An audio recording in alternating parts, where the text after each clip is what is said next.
نستغفره ونؤمن به ونتوكل عليه ونعوذ بالله من شرور أنفسنا ومن سيئات أعمالنا من يهده الله فلا مضل له ومن يضلله فلا هادي له ونشهد أن لا إله إلا الله وحده لا شريك له ونشهد أن سيدنا ومولانا محمدًا عبده ورسوله أما بعد علماء کرام، شہر کی مقتدر شخصیتیں، اس جلسے میں شریک ہونے والے، خاص طور پر صوبہ مہاراشٹر کے جمعیت کے ورکرز اور دور دراز سے آئے ہوئے جمعیت علماء کی جنرل باڈی کے ممبران، جمعیت علماء کی جنرل باڈی کا اجلاس 2 دن سے چل رہا تھا۔ ملک کے مختلف حالات، عالم عرب کے حالات، یوکرین کے جنگ کے اندر پیدا ہونے والی صورت، ان تمام چیزوں کے اوپر سیر حاصل، بحث کی گئی، تجاویز کو پاس کیا گیا۔ جمعیت علماء ہند کوئی سیاسی پارٹی نہیں ہے۔ ملک کے اندر کرسی اقتدار پر کون آ کر بیٹھا اور کس کو اقتدار کی کرسی سے اٹھا کر باہر کر دیا گیا، جمعیت علماء ہند کو اس سے کوئی تعلق نہیں ہوتا۔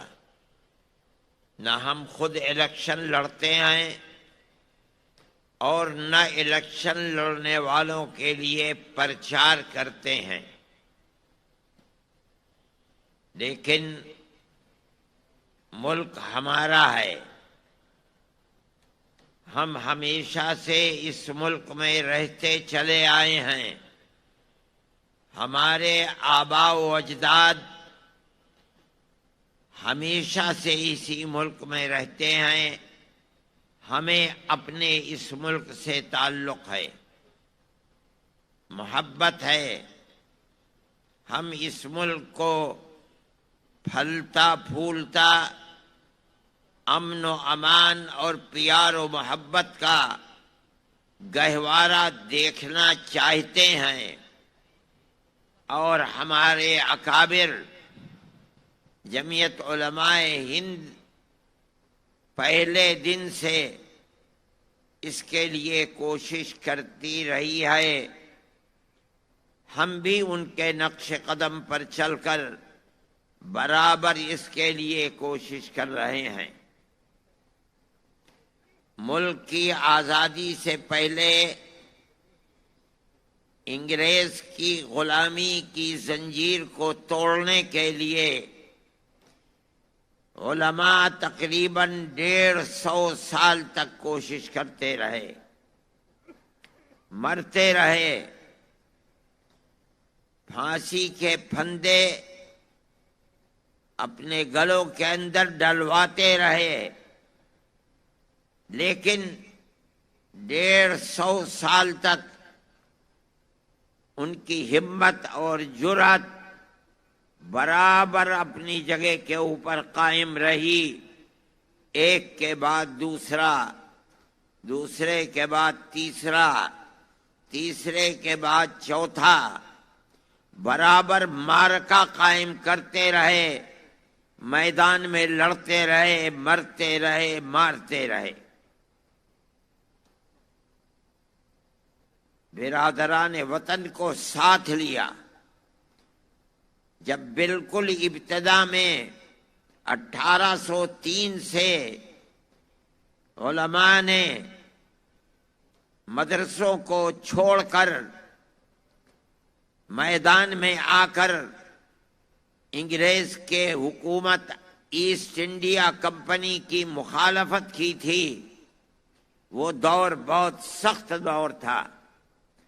تنہا میدان کے اندر صرف اور صرف علماء تھے جنہوں نے اعلان کیا کہ انگریز کی غلامی حرام ہے۔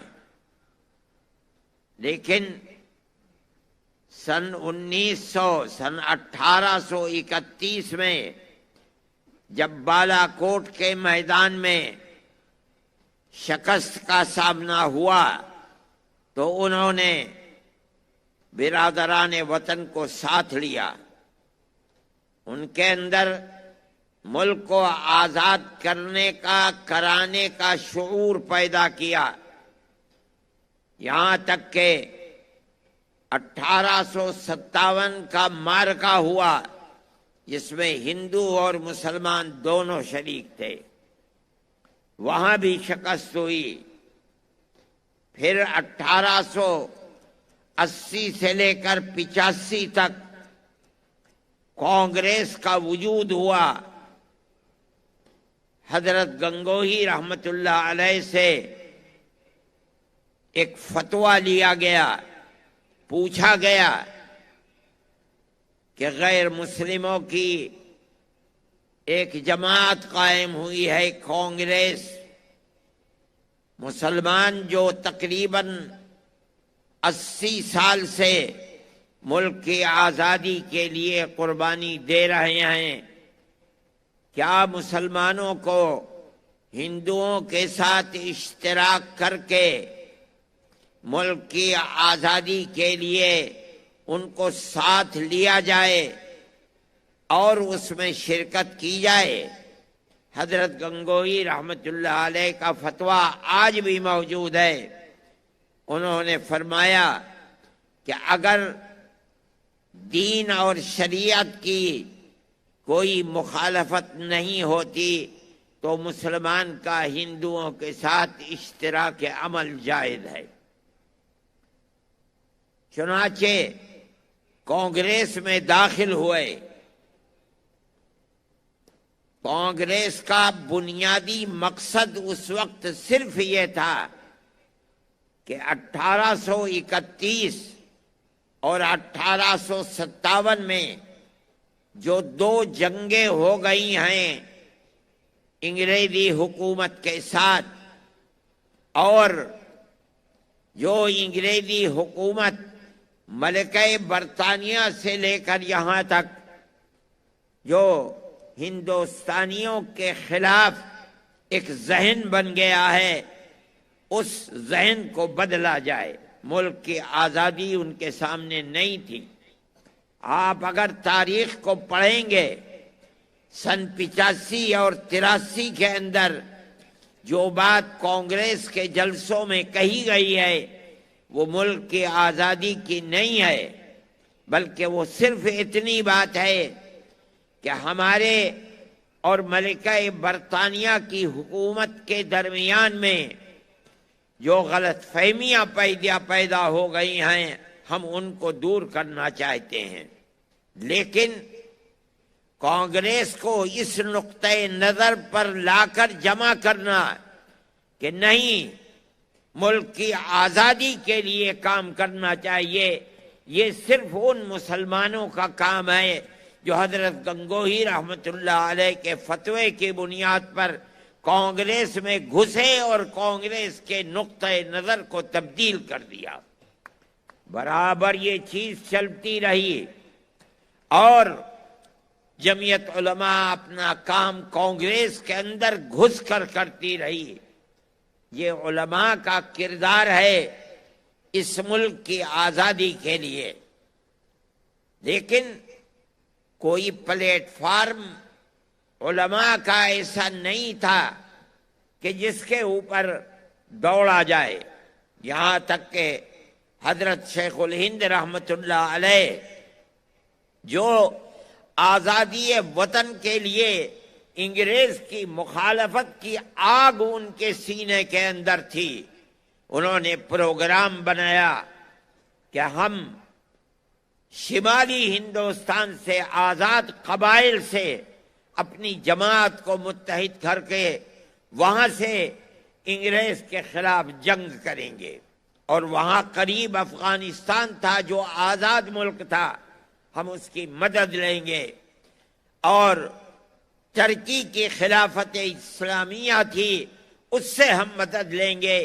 ایک مدرسے کا آدمی ایسا پروگرام بنا کر ملک کی آزادی کے لیے کام کرے، یہ بڑی عجیب و غریب چیز تھی۔ کوئی پلیٹ فارم نہیں تھا، تنہا ایک آدمی اپنے ہزاروں شاگردوں کے ساتھ ملک کے باہر رہ کر کے اپنے ملک کی آزادی کے لیے کام کرے، یہ بڑی عجیب و غریب چیز تھی۔ انگریز غافل نہیں تھا، مولانا نے اس کے لیے سفر کیا۔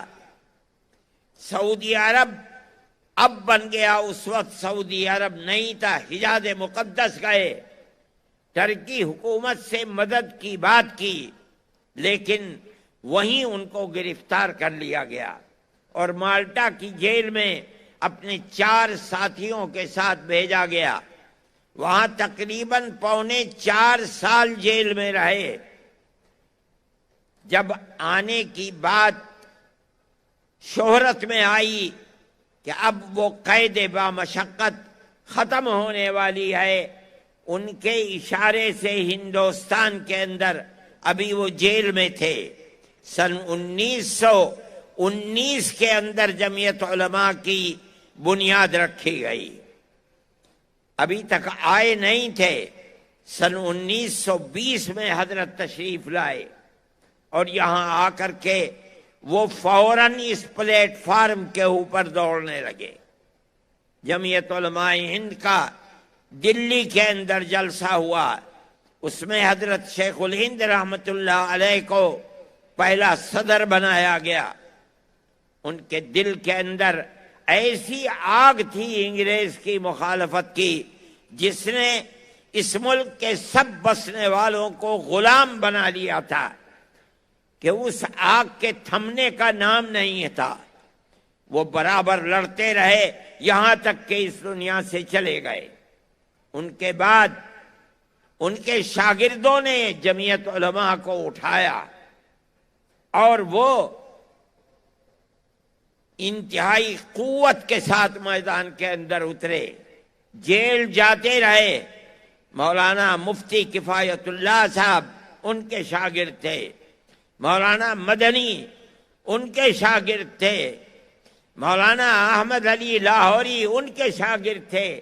ان لوگوں نے اٹھایا اور اٹھا کر ملک کی آزادی کے لیے چلے، بار بار جیل جاتے رہے۔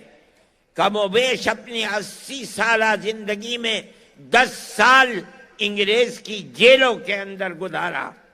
کیوں؟ اپنے اقتدار کے لیے نہیں، کرسی اقتدار پر بیٹھنے کے لیے نہیں، بلکہ اپنے ملک کو آزاد کرانے کے لیے۔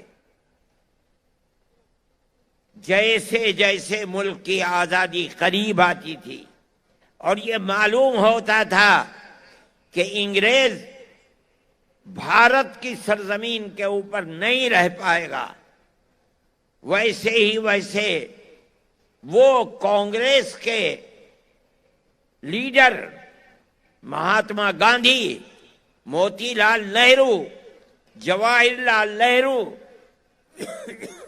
جمعیت علماء ہند کے پلیٹ فارم سے ان سے بار بار پوچھا جاتا تھا کہ ہمیں یہ یقین دلاؤ کہ ملک آزاد ہوگا تو ملک کا دستور سیکولر دستور ہوگا، جس کے اندر اگرچہ ہندو ملک کی اکثریت ہے لیکن ہر اقلیت کو اپنی مذہبی آزادی کے ساتھ جینے کا حق ہوگا۔ اور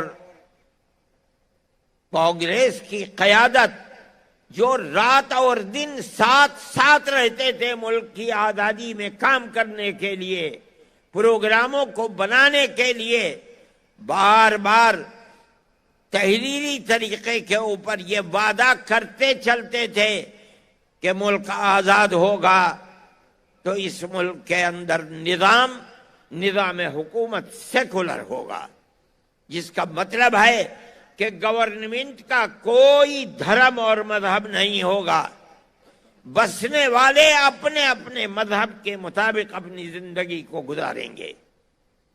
اسی طرح ملک کا پیار و محبت باقی رہ سکتا تھا۔ یہ کام برابر چلتا رہا یہاں تک کہ ملک آزاد ہوا۔ ملک آزاد ہوا، ملک کی اور مسلمانوں کی بدقسمتی تھی کہ اس کے ساتھ ساتھ ملک تقسیم بھی ہو گیا۔ ملک کی تقسیم کے بعد غیر مسلم ایک طاقت کھڑی ہوئی فوراً، اور انہوں نے یہ بات کہی کہ جب مسلمانوں نے اپنا حق لے لیا اور پاکستان کا وجود بن گیا تو اب ہمارے ملک کا نظام سیکولر نظام نہیں ہوگا، یہاں کی بنیاد بھی ہندوتو کے اوپر ہوگی۔ کانگریس کی قیادت کو انہوں نے اس پر مجبور کیا کہ وہ تقسیم ملک کے اوپر دستخط کر دیں۔ یہ ایسی چیز تھی کہ جو جمعیت علماء سے وعدے کیے گئے تھے اس کے خلاف تھی۔ جمعیت علماء ہند کی لیڈرشپ ہاتھ پکڑ کر بیٹھ گئی اور کہا کہ آپ نے ہم سے وعدہ کیا ہے کہ ملک کی آزادی کے بعد ملک کا دستور سیکولر دستور ہوگا، اگر ملک کی تقسیم ہوئی ہے تو آپ نے تقسیم کے اوپر دستخط کیے ہیں۔ ہماری ٹوپیاں اچھلتی رہی ہیں، ہماری پگڑیاں پیروں کے اندر روندی گئیں، مگر ہم اپنے اس نقطۂ نظر سے پیچھے نہیں ہٹے کہ ملک تقسیم نہیں ہونا چاہیے۔ آپ نے ہم سے جو وعدے کیے ہیں ان وعدوں کو پورا کیجئے۔ ملک کی تقسیم میں آپ کا ہاتھ ہے، ہمارا ہاتھ ملک کی تقسیم میں نہیں ہے۔ یہ اتنی بڑی چیز تھی، شریف لوگ تھے، ان کو مجبور کر دیا کہ ملک کی تقسیم اگرچہ ہو گئی ہے لیکن ہندوستان کا دستور سیکولر دستور بنے گا۔ مسلمانوں کا قتل عام ہو رہا تھا۔ سب سے پہلی چیز جس نے ملک کو نقصان پہنچایا ہے اور فرقہ پرستی کی لعنت بڑھی ہے وہ گاندھی جی کا قتل تھا۔ گاندھی جی جو کچھ کر رہے تھے، جو سبھائیں روزانہ بناتے تھے، وہ مسلمانوں کے قتل کو روکنے کے لیے، لیکن ملک کی نہیں بلکہ کانگریس کی وہ طاقت جس کے رگ و ریشے کے اندر فرقہ پرستی تھی، وہ طاقت نہیں چاہتی تھی، یہاں تک کہ اسی قاتل نے مولانا آزاد کے کہنے کے مطابق گاندھی جی کا قتل کرایا۔ گاندھی جی کا قتل در حقیقت سیکولرزم کا قتل تھا۔ اس کے بعد سے ملک کے حالات بدلنے شروع ہوئے، فرقہ پرستی بڑھنے لگی اور ایسی بڑھنے لگی کہ آپ اور میں جانتے ہیں کہ سن 47 کے کچھ ہی دنوں کے بعد فسادات کا سلسلہ شروع ہوا۔ کوئی ہندوستان کا قابل بیان ایسا شہر نہیں ہے جہاں فرقہ پرستوں کے ہاتھوں مسلمان کا خون نہ بہا ہو، ان کی دولت نہ لوٹی ہو، آگ نہ لگائی گئی ہو۔ یہ سب کیا ہو رہا تھا؟ فرقہ پرستی تھی، فرقہ پرستی کا جنون تھا، کانگریس کی حکومتیں تھیں۔ ہم کہا کرتے تھے، جمعیت علماء کہتی تھی کہ اس فرقہ پرستی کی آگ کو بجھاؤ، اگر نہیں بجھاؤ گے تو کسی دن یہ تم کو بھی جلا ڈالے گی۔ ہماری اس بات کو قبول نہیں کیا جاتا تھا۔ جمعیت علماء نے تحریکیں چلائیں، جیل بھرو تحریک چلائی۔ کیوں چلائی؟ تاکہ ملک سیکولر ملک رہے اور یہاں سیکولرزم باقی رہے، اگر نہ رہے گا تو یہ ملک تباہ ہو جائے گا۔ ہماری اس بات کو نہیں سنا گیا، کانگریس کی پالیسی لچکدار پالیسی رہی. ہم کہتے تھے کہ نکیل ڈالو، مگر نکیل نہیں ڈالی گئی، فرقہ پرستی بڑھتی رہی. ہم کہتے تھے کہ آج ہمارا خون پی رہے ہیں، کل کو تمہارا بھی خون پیئیں گے. ہماری اس بات کو قبول نہیں کیا گیا. نتیجہ یہ آیا کہ ملک میں کانگریس کا اقتدار ختم ہو گیا. اسی لچکدار پالیسی کی بنیاد پر ملک کا کیا حال ہے. 8-10 سال ہیں، ملک کی تاریخ نہیں تھی کہ کبھی ہندو مسلم تفریق کی بنیاد پر الیکشن لڑا گیا ہو، مگر آج الیکشن اول سے لے کر آخر تک صرف مسلمان سے نفرت نفرت نفرت کی بنیاد پر لڑا جا رہا ہے. کیا ہوا کرناٹک کے الیکشن کے اندر؟ ہر آدمی نہیں، میں کہتا ہوں ملک کا اقتدار اعلیٰ اوپر سے لے کر نیچے تک اپنی تقریروں کے اندر کہتا ہے کہ ہمیں مسلمان کے ووٹ کی ضرورت نہیں ہے. ہم مسلمانوں کے مذہبی پرسنل لا کو بدل کر کے یکساں سول کوڈ کو لائیں گے. کہتے ہیں کہ ہم نے مسلمان کے ریزرویشن کو ختم کیا ہے، ہم مسلمان کو ریزرویشن نہیں دیں گے. علل اعلان یہ تقریریں ہوتی رہیں. دنیا نے سنا، ہم انگشت بدندہ تھے کہ اللہ کیا ہو رہا ہے. ہمارے بزرگوں نے جس ملک کے لیے اپنی جانوں کو قربان کیا ہے، پھانسیوں کے پھندے کے اوپر گئے ہیں، مگر اپنے اسٹینڈ سے ایک قدم پیچھے نہیں ہوئے. آج اسی ملک کے اندر مسلمان کو جینے کا حق نہیں دیا جا رہا ہے.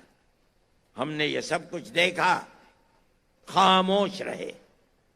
کانگریس اقتدار میں نہیں ہے، مگر گاندھی فیملی آگے بڑھی. 2 ہی بھائی بہن، انہوں نے جن چیزوں کو اپنے مینیفیسٹو کے اندر داخل کیا، آپ غور کریں کہ ہم سے وعدے کیے گئے کہ ہم فرقہ پرست اور فساد پرور عناصر کی جماعت کے اوپر قدغن لگائیں گے، بند کریں گے اس کو. بجرنگ دل کے اوپر ہم قدغن لگائیں گے. اگر یہ تاریخ گواہ ہے اس بات کی کہ اگر یہ اسٹینڈ انہوں نے آج سے 70 سال پہلے ہندوستان کے اندر لے لیا ہوتا، اقتدار ان کے ہاتھ سے نہ جاتا، ملک برباد نہ ہوتا، تباہی نہ آتی، فقر و تنگ دستی کا بول بالا نہ ہوتا. ملک کے اندر اقتدار ان کا ہوتا جو ملک میں ہر طبقے کو چین و سکون کے ساتھ زندہ رہنے کا موقع دیتے ہیں. اگر ایسا نہیں ہوا، آج آ کر کے انہوں نے یہ کہا کہ ہم فرقہ پرست پارٹیوں کے اوپر قدغن لگائیں گے، بند کریں گے اور ملک کے اندر بھائی چارگی کو لے کر بڑھیں گے. ایک شور مچ رہا تھا کہ کانگریس نے الیکشن کے اندر اپنے مینیفیسٹو کو اندر اس کو داخل کیا کہ ہم بجرنگ دل پر پابندی لگائیں گے. غلطی کی. میں سمجھتا تھا کہ غلطی نہیں ہے، بلکہ اپنی غلطی کا تدارک ہے. جو 70 سال پہلے سے غلطی تھی، آج اس غلطی کا تدارک کیا جا رہا ہے. میں سمجھتا ہوں کہ وہ موقف ٹھیک تھا، اور میں سمجھتا نہیں ہوں بلکہ ہندو اور مسلمانوں نے مل کر اس موقف کی تائید کی ہے.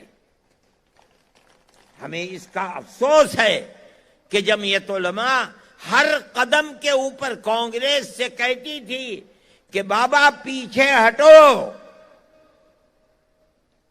فرقہ پرستی کو لگام لگاؤ. فرقہ پرستی جس طرح مسلمان کو برباد کر رہی ہے، اقلیتوں کو تباہ کر رہی ہے، اقلیتوں کی حفاظت کرو، نہیں مانتے تھے، کوئی جواب نہیں دیتے تھے۔ ہم نے جیل بھرو تحریک چلائی، ایک دفعے تو چلا دی، دوبارہ پھر چلانی چاہیے۔ سارے ملک سے لوگ دلی میں جمع ہو گئے جمعیت علماء کی دعوت پر۔ اگلے دن سے ہمیں باہر نکلنا تھا۔ جنرل شاہ نواز مرحوم سادے کاغذ پر اندرا جی کے دستخط کرا کے لائے اور یہ کہا ان لوگوں کے درمیان میں جو اگلے دن جیل جانے والے تھے کہ اندرا جی نے مجھے یہ دستخط کر کے بھیجا ہے اور یہ کہا ہے کہ جمعیت علماء اور کانگریس کا چولی دامن کا ساتھ ملک کی آزادی میں رہا ہے۔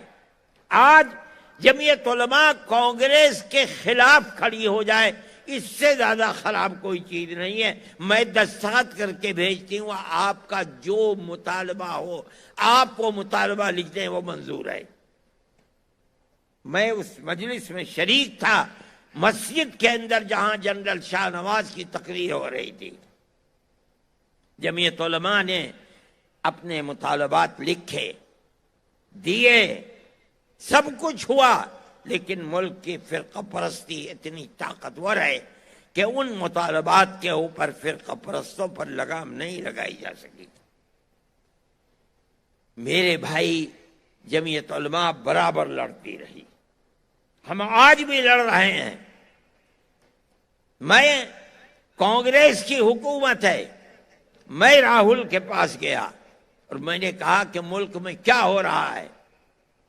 مسلمان بچے اور جوان جو پڑھنے والے ہیں، کالجوں کے اندر پڑھ رہے ہیں، ان کو پکڑ پکڑ کر ملک دروہی بنا کر کے، غدار بنا کر کے جیلوں کے اندر بند کیا جا رہا ہے۔ اور آپ کھڑے ہوئے دیکھ رہے ہیں، کل کو کیا آپ کو میدان میں جا کر کے مسلمان سے ووٹ نہیں لینا ہے؟ کیا ہوگا؟ 10 سال 15 سال ہو گئے ہیں، جمعیت علماء فکر کرتی ہے، کانگریس کو کوئی فکر نہیں ہے۔ کیوں ایسا ہو رہا ہے؟ کہنے لگے تو کیا ہو؟ میں نے کہا میری 2 تجویزیں ہیں۔ ایک کمیٹی بنائیے جس کے اندر دلی کے اندر مسلمان بھی ہو، ہندو بھی ہو، سکھ بھی ہو، مختلف اقلیتوں کے لوگ ہوں جن کو آپ ایماندار سمجھتے ہیں، اور ان کو بیٹھال دیجئے۔ پولیس یا حکومت کی ایجنسیاں جن لوگوں کو پکڑتی ہیں کہ یہ دیش دروہی ہیں اور جو ان کا فائل تیار کرتی ہیں، قبل اس کے کہ اس فائل کی بنیاد پر آپ لوگوں کو گرفتار کریں، پہلے اس کمیٹی کو دے دیں۔ یہ کمیٹی اس کے اوپر غور کرے کہ یہ فائل اس لائق ہے کہ اس کو پکڑا جائے یا نہیں ہے۔ اگر یہ ثابت ہے کہ وہ دیش دروہی ہے، آپ چوراہے پر کھڑے کر کے گولی مار دیں، ہم نہیں آپ سے کہیں گے آپ نے کیوں مارا۔ لیکن اگر یہ کمیٹی کہتی ہے کہ ثبوت اس لائق نہیں ہے، تو آپ اس کو جیل میں بند کر کے اس کی زندگی، اس کی ماں کی زندگی، اس کے باپ کی زندگی، اس کے بچوں کی زندگی، اس کی بیوی کی زندگی کو خراب کریں، یہ چیز کبھی قبول کرنے والی نہیں ہے۔ دوسری چیز، میں نے کہا دوسری چیز میں پیش کرتا ہوں، لوگ، پولیس، گورنمنٹ کی ایجنسیاں پکڑ کر جیل میں بند کر دیتی ہیں۔ گواہ، کسی کے گواہ 10 ہیں، کسی کے گواہ پولیس لے کر کے 50 آتی ہے، 100 لاتی ہے، 150، 200، 250، 300 گواہ۔ یہ 300 گواہ پیش ہوتے ہوتے 10-15 سال ہو جاتے ہیں، گواہ نہیں آتے۔ ملزم لکھنؤ میں ہے، کیس رامپور میں چل رہا ہے، جس تاریخ کے اندر عدالت میں حاضری ہے، وہاں سے ہتھ کڑی ڈال کر کے اس کو لاتے ہیں، دن بھر بیٹھا رہتا ہے رامپور میں، شام کو لے کر کے لکھنؤ جاتے ہیں، کیوں؟ صاحب گواہ نہیں آیا۔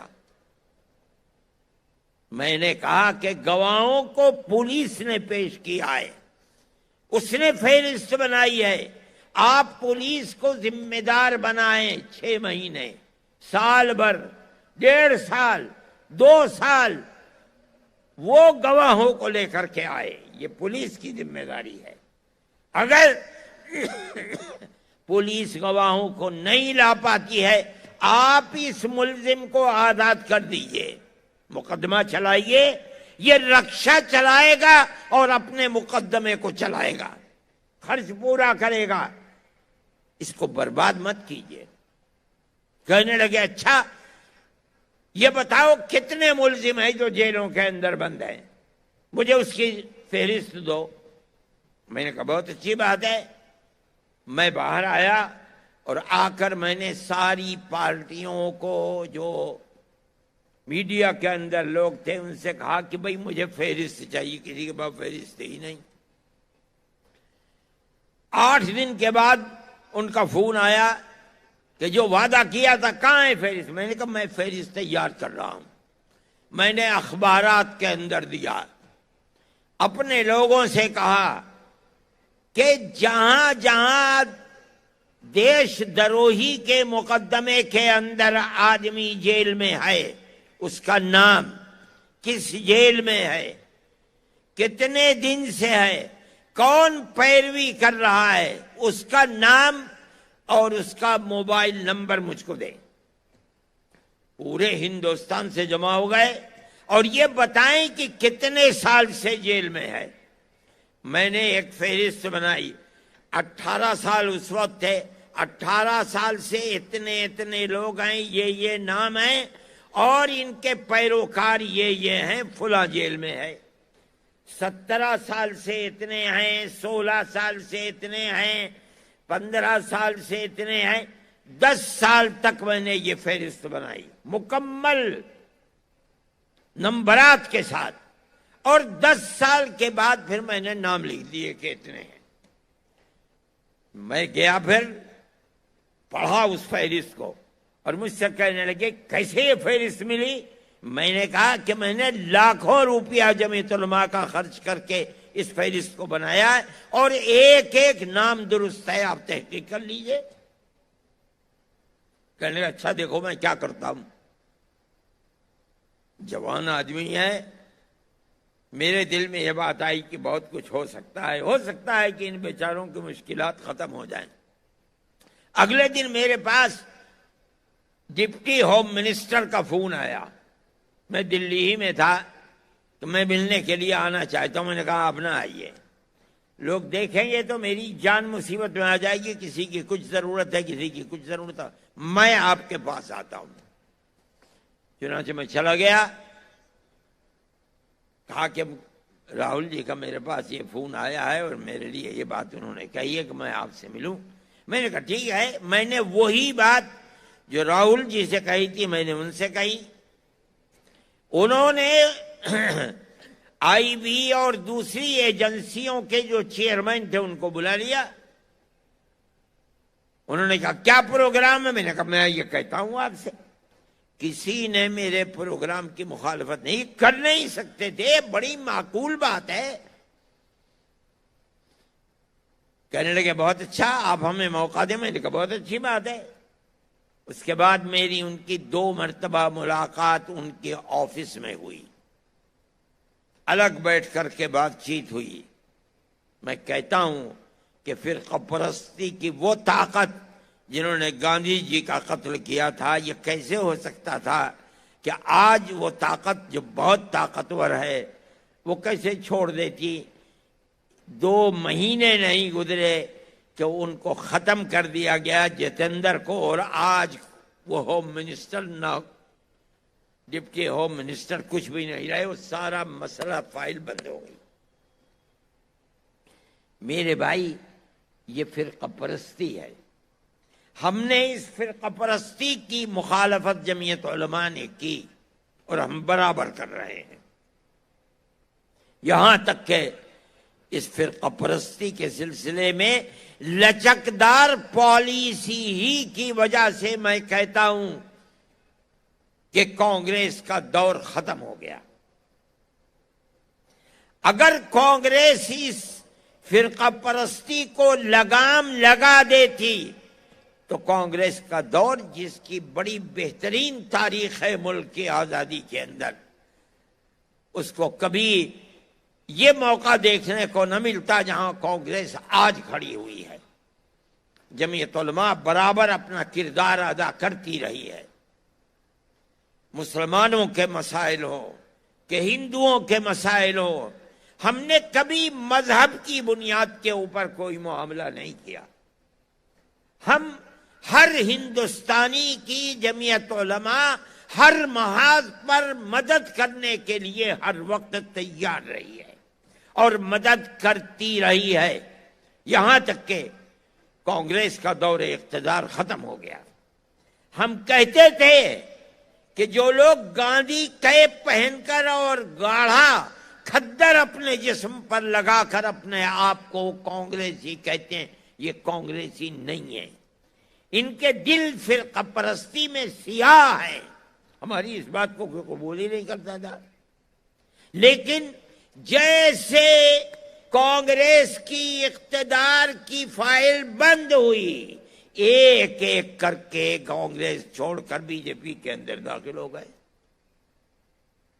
جن لوگوں کو انگلی پکڑ کر سیاسی پلیٹ فارم پر چلانا کانگریس نے سکھایا، جن کو دودھ پلا کر کانگریس نے سیاسی شخصیت بنایا، وہ سب کے سب بے غیرت لوگ اسی دن، جس دن اقتدار نے کروٹ لی، کانگریس چھوڑ کر کے بی جے پی کے اندر جا کر کھڑے ہو گئے۔ ایسا لگتا تھا کہ نہرو فیملی کے سوا نظریاتی اعتبار سے ملک میں کوئی کانگریسی نہیں ہے۔ یہ اسی لچکدار پالیسی کا نتیجہ ہے۔ اگر وہ پالیسی لچکدار نہ ہوتی فرقہ پرستی کے ناک میں نکیل ڈالنے کے لیے، تو کانگریس کو یہ دن نہ بھگتنا پڑتا، لیکن ایسا ہی ہوا۔ میرے بھائی، میں مختصر بات کہتا ہوں، وقت کم رہ گیا ہے، یہاں تک کہ کانگریس باہر ہو گئی اور کرناٹک کا الیکشن آیا۔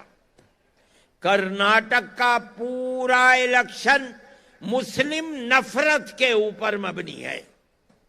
آپ نے دیکھا ہوگا، پڑھا ہوگا، اخبارات میں دیکھا ہوگا کہ ملک کا اقتدار اعلیٰ بالکل چوٹی پر بیٹھا ہوا آدمی اور نیچے تک ایک ہی راگ، ایک ہی پروگرام بنا کر الیکشن لڑ رہا ہے تاکہ مسلمان ایک طرف ہو جائے، ہندو دوسری طرف ہو جائے، ہندو کا ووٹ ہمیں ملے، ہمیں مسلمان کے ووٹ کی ضرورت نہیں ہے۔ جمعیت علماء دیکھ رہی تھی، ورکرز جمعیت علماء کے اپنا کام کر رہے تھے۔ میں کہتا ہوں یہاں تک کہ انہوں نے اپنے مینیفیسٹو کے اندر یہ بات کہی کہ ہم بجرنگ دل کے اوپر، پاپولر فرنٹ کے اوپر پابندی لگائیں گے۔ ہمیں کوئی فکر نہیں کہ پاپولر فرنٹ کا، پاپولر فرنٹ عمل نہیں ہے، رد عمل ہے۔ اگر بجرنگ دل کی مسلم دشمن پالیسی نہ ہوتی، پاپولر فرنٹ جنم نہ لیتا۔ آپ بجرنگ دل کے اوپر پابندی لگائیے، ہمیں کوئی افسوس نہیں ہے، 100 پاپولر فرنٹ کے اوپر پابندی لگا دیجیے، ملک میں امن تو قائم رہے۔ انہوں نے کہا، لوگ یہ کہتے رہے کہ برا کیا، الیکشن پر اثر پڑے گا، ہم تو خاموش تھے، ہم نے نہیں کہا۔ ہم سمجھتے تھے کہ طاقت ملے گی، مسلمان کو محسوس تو ہوگا کہ کانگریس کو اپنی غلطی کا احساس ہے، ہم کانگریس کی جڑوں کو مضبوط کریں گے۔ میں کہتا ہوں 95 نہیں 98% مسلمان نے کرناٹک کے اندر کانگریس کو ووٹ دیا ہے، اور اس کی بنیاد یہی تھی کہ فرقہ پرستی کا ناگ جو آزاد پھر رہا ہے، کانگریس یہ وعدہ کرتی ہے کہ ہم اس کو ناک میں نکیل ڈالیں گے، ہمیں خوشی ہے اس بات کی۔ اس کا تصور نہیں ہوتا تھا کہ کانگریس اس قوت کے ساتھ آگے آئے گی۔ ہم اس چیز کو مانتے ہیں کہ ہندوستان میں کہیں بھی الیکشن ہو، جو بربادی ہندوستان کے اندر آ رہی ہے اس بربادی کا تنہا سبب فرقہ پرست ذہنیت ہے۔ آج جو لوگ کرسی اقتدار پر بیٹھے ہیں وہ یہ سمجھتے ہیں کہ ہمارے اقتدار کی حفاظت صرف اور صرف فرقہ پرستی کی بنیاد پر ہوگی، تاکہ ہم ہندو اور مسلمان کے ووٹ کو تقسیم کر دیں۔ ہم یہ سمجھتے ہیں کہ یہ ملک کی بربادی کا پہلا زینہ ہے۔ ملک ہندوستان جس کے اندر ہندو اور مسلمان دونوں رہتے ہیں، آج سے نہیں 1400 سال سے رہتے ہیں، 1400 سال سے رہتے ہیں۔ میں نے یہ بات کہی تھی جس کا بڑا شور مچا کہ ہندوستان کی دھرتی کو اللہ نے قبولیت عطا فرمائی، سب سے پہلا نبی اسی دھرتی کے اوپر اللہ نے اتارا ہے۔ جس کو تم منو کہتے ہو، اس کی اولاد کو منوش کہتے ہو، ہم اس کو آدم کہتے ہیں، آدم کی اولاد کو آدمی کہتے ہیں۔ سوال پیدا ہوتا ہے کہ منو نہ رام ہے نہ لکشمن ہے، کوئی نہیں ہے، تنہا ایک آدمی ہے، اس سے اولاد چلے گی تو رام پیدا ہوں گے، اولاد چلے گی تو راون پیدا ہوں گے۔ ابھی اولاد ہی نہیں چلی ہے، سوال ہے کہ وہ ایک آدمی کس کی عبادت کرتا تھا، کوئی نہیں بتا سکتا۔ ہمارے پاس اللہ کی کتاب قرآن ہے، وہ ایک اللہ یعنی ایک اوم کی عبادت کرتا تھا۔ میرے پاس پنڈت جی آئے، ابھی 5-7 دن ہوتے ہیں، 10 دن کے دہرادون کے، اور آ کے کہنے لگے کیسے کہتے ہو کہ اوم اللہ ہے؟ میں نے کہا آپ پنڈت جی ہیں، دھرم کی کتابیں آپ نے پڑھی ہیں، تو خاموش ہو گئے۔ میں اندر گیا اور میں نے یجروید لا کر کے ان کو دکھلائی، اس کا جو سب سے آخری منتر ہے میں نے وہ پڑھ کر ان کو سنایا، بالکل خاموش بیٹھ گئے۔ اوم کے معنی اللہ کے ہیں۔ پوری کتاب میں کہیں یہ نظر نہیں آتا بت پرستی، ہر حکم وہی ہے ایک خدا کا جو قرآن کہتا ہے۔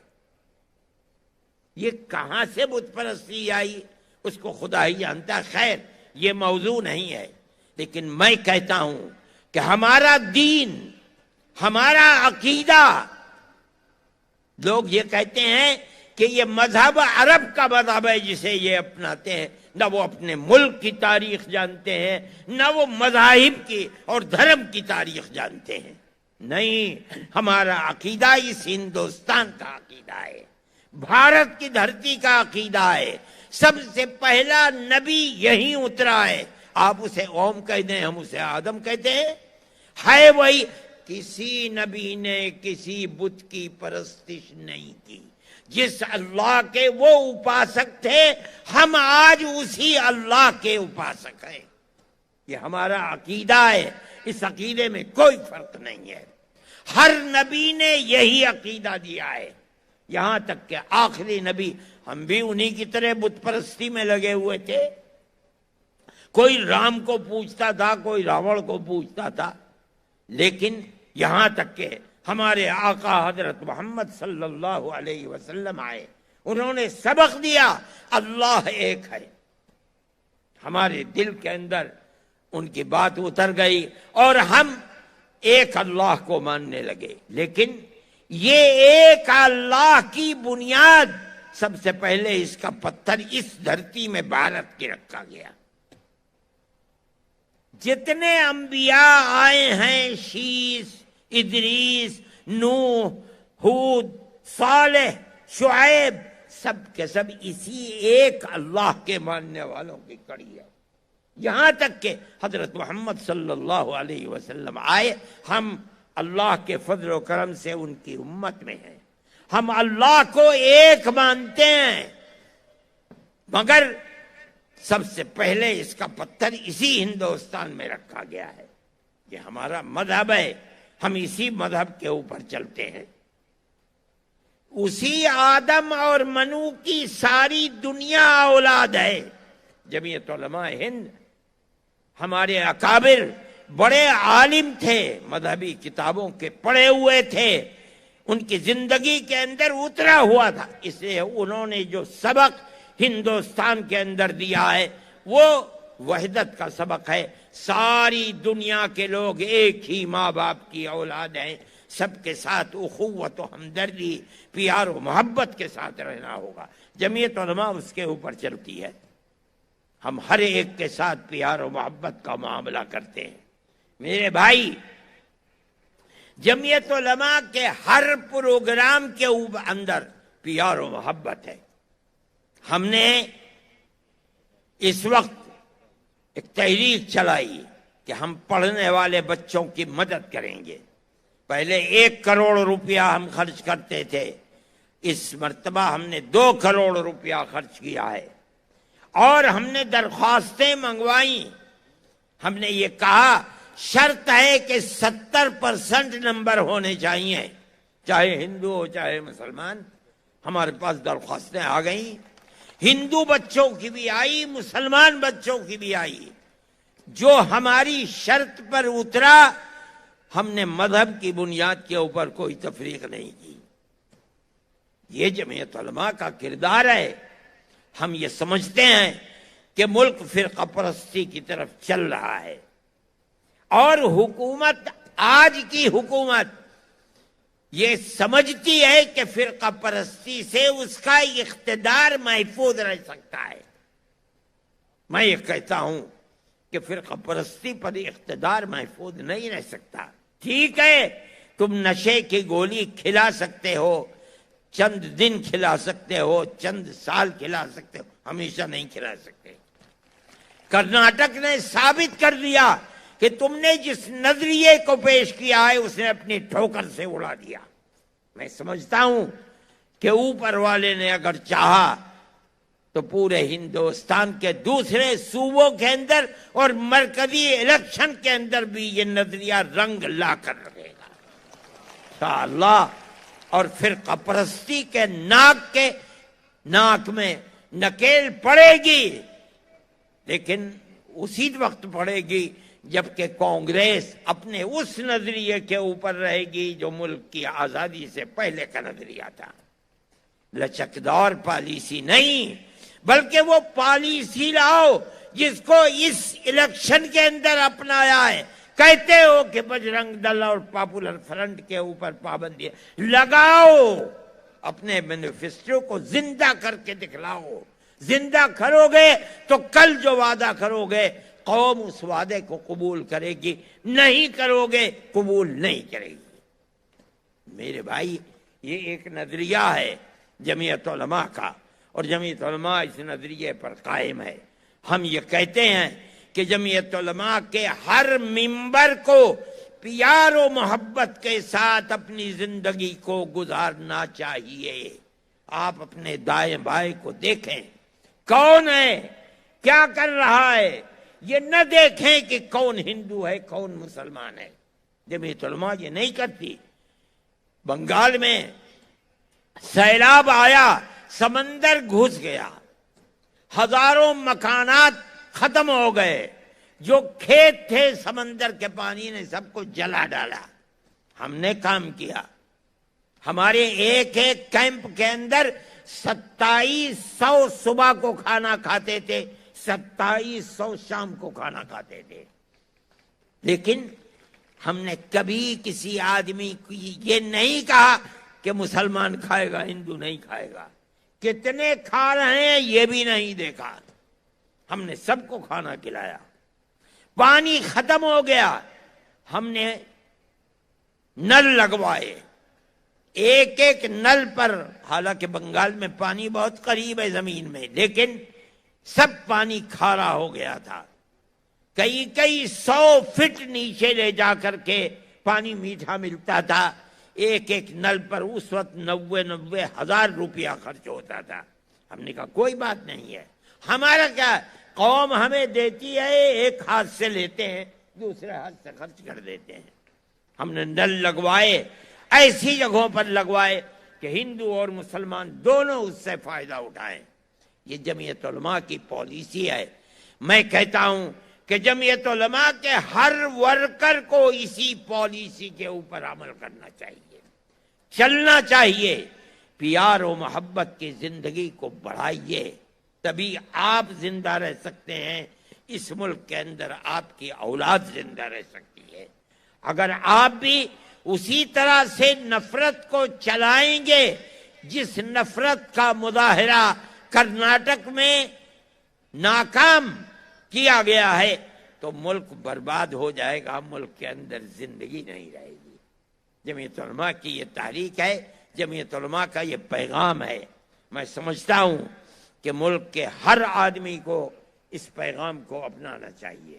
دوسری چیز خاص طریقے پر میں کہتا ہوں، ابھی کسی تقریر کرنے والے نے کہا تھا کہ ارتداد کی ہوا چل رہی ہے، اپنے مذہب کو چھوڑ کر لڑکیاں خاص طور پر جا رہی ہیں.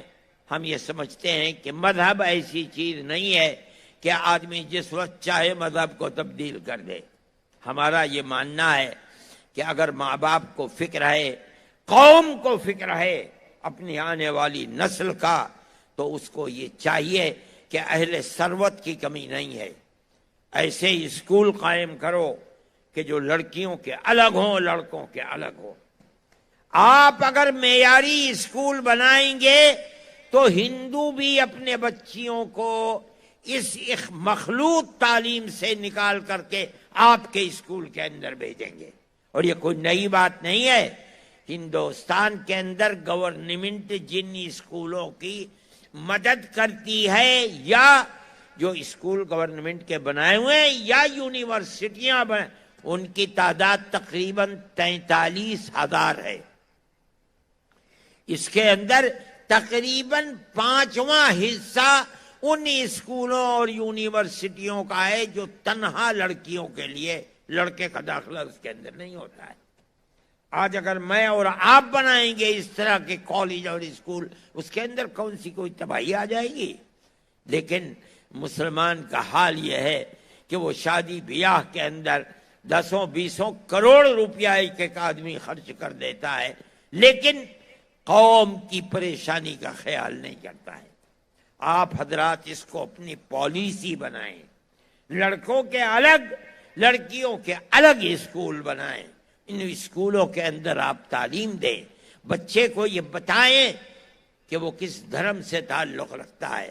اگر ہندو ہے اس کو وہ بتائیے، اگر مسلمان ہے اس کو وہ بتائیے، اور اس کے بعد اس کو تعلیم دیجیے، مخلوط تعلیم نہیں، تاکہ آپ کی آنے والی نسل محفوظ رہ سکے. جمعیت علماء کی اس وقت اس اجلاس میں یہ 2 پروگرام ہیں جن کو آپ کے سامنے پیش کیا جاتا ہے. ایک تو آپ نفرت کی سیاست کا مقابلہ اپنے عمل سے کریں، ہندو مسلمان کو دیکھ کر نہیں، انسانیت کی بنیاد پر. آپ کھیت میں ہوں تب، دکان میں ہوں تب، بازار میں ہوں تب، اپنے محلے میں ہوں تو جہاں رہیں ان کی غمی کے اندر شریک ہوں، ان کی خوشی کے اندر شریک ہوں. اپنی خوشی کے اندر اپنے اڑوس پڑوس گاؤں اور قصبے کے ان ہندوؤں کو بلائیں جن کے چہرے ظاہر ہیں، اور ان کی غمی کے اندر آپ شریک ہوں، مبارکبادی دیں. خوشی میں، غمی میں جا کر تعزیت کریں، اور اپنی خوشی کے اندر ان کو بلائیں. یہ طریقہ آپ کا اس نفرت کی سیاست کا مقابلہ کرے گا جس کو اقتدار کی بنیاد کے اوپر دنیا چلا رہی ہے. ہم سمجھتے ہیں کہ اگر وہ اسی طرح چلتی رہی، خدا نہ خواستہ اور نہیں چلے گی انشاءاللہ، اگر چلے گی خدا نہ خواستہ ملک برباد ہو جائے گا، تباہ ہو جائے گا. جمعیت علماء انہی بنیادوں کو آپ کے سامنے پیش کرتی ہے. آپ حضرات آئے، شریک ہوئے. میں اور میرے ساتھی آپ کا شکر ادا کرتے ہیں، شکریہ پیش کرتے ہیں، اور جس پروگرام کو آپ کے سامنے رکھا گیا ہے آپ ہر جگہ اس پروگرام کو چلانے کی کوشش کریں، اور چلانے والے چلا بھی رہے ہیں۔ انشاءاللہ یہ پروگرام خود آپ کی اور آپ کی اولاد کے لیے عزت و آبرو کا سبب بنے گا اور فتنے سے آپ کو دور رکھے گا۔ وآخر دعوانا ان الحمد للہ رب العالمین۔ اللہم انا نشہدک انت اللہ لا الہ الا انت انت الاحد الصمد الذي لم يلد ولم يولد ولم يكن له كفوا احد۔ اللهم صل على سيدنا عبدك ورسولك محمد النبي الأمي وعلى آله وأصحابه وأهل بيته وبارك وسلم كما تحب وترضى عدد ما تحب وترضى۔ اے اللہ ہمارے اس اجتماع کو قبول فرما، اے پروردگار جو لوگ یہاں جمع ہیں ان کی نصرت فرما، اے پروردگار جمعیت علماء نے جو پروگرام پیش کیا ہے ہمیں اس پروگرام پر عمل کرنے کی توفیق عطا فرما۔ اے اللہ اس ملک کے اندر پیار و محبت، اخوت و ہمدردی کو پیدا فرما، مضبوط فرما۔ اے پروردگار جو لوگ نفرت کے بیج بو رہے ہیں اور ملک میں نفرت کو پیدا کر رہے ہیں، اے اللہ انہیں خائب و خاسر فرما۔ ہماری